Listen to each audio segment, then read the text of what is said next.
From WROC in Rochester, this is News 8 at 11 in high definition.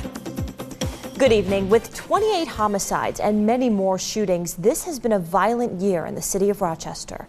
Today, inmates, church members, and police all came together to help stop the violence with a gun buyback program. It's the first of its kind in 5 years. Sierra Putman explains why today's event was deemed a success after just an hour. Critics of gun buyback programs say the recovered guns aren't the ones used in crimes. It's actually why Rochester police haven't held one in years, but today that was not the case. Don't let you down the street.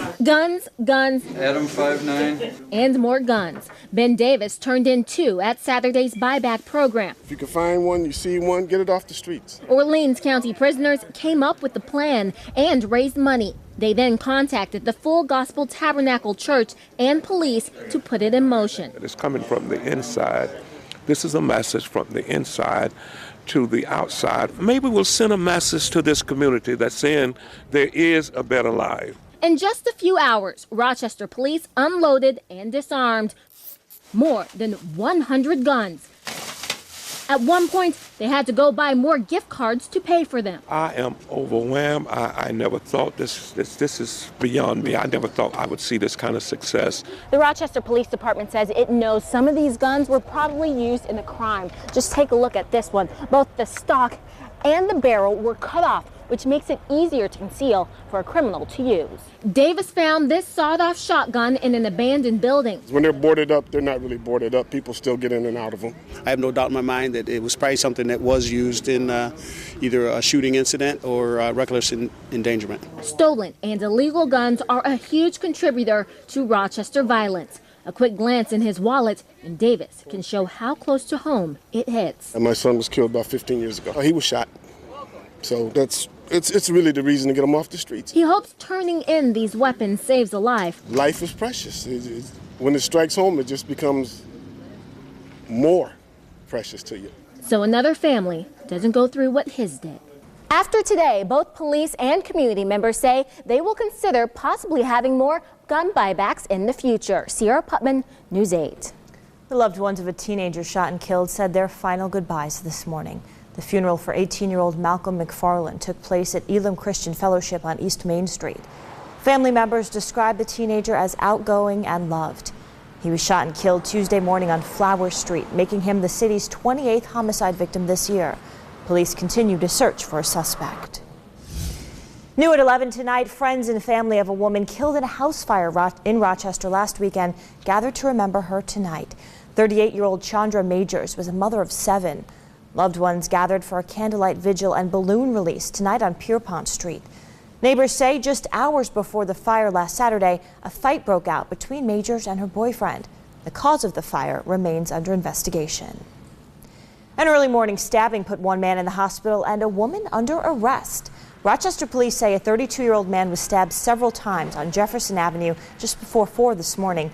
He was then taken to Strong Hospital, where he is now listed in stable condition. Police say they do have a suspect. The woman was arrested on assault charges. Police need your help finding a woman they say robbed the Chase Bank on Fairport 9 Mile Point Road. You're looking at surveillance photos given to us by the Monroe County Sheriff's Office now. We're told the robbery happened just after 1 o'clock this afternoon when deputies say the woman handed the teller a note demanding cash. She then fled the scene in a blue pickup truck toward Route 250 in Fairport. She's described as a woman in her mid to late 30s. If you have any information, deputies ask you to call 911. This Canandaigua woman is facing charges under Leandra's law tonight. Police say Diana Huizinga was stopped on Route 247 in Gorham with a flat tire. They discovered she was driving under the influence, had cocaine, and a 3-year-old child in the car. She's been charged with felony DWI as well as several other charges. She will appear in court in a later date. Well, it is week 3 for the Buffalo Bills, and they'll be taking on the Cleveland Browns tomorrow. John Kutchko and Thad Brown report now from Cleveland.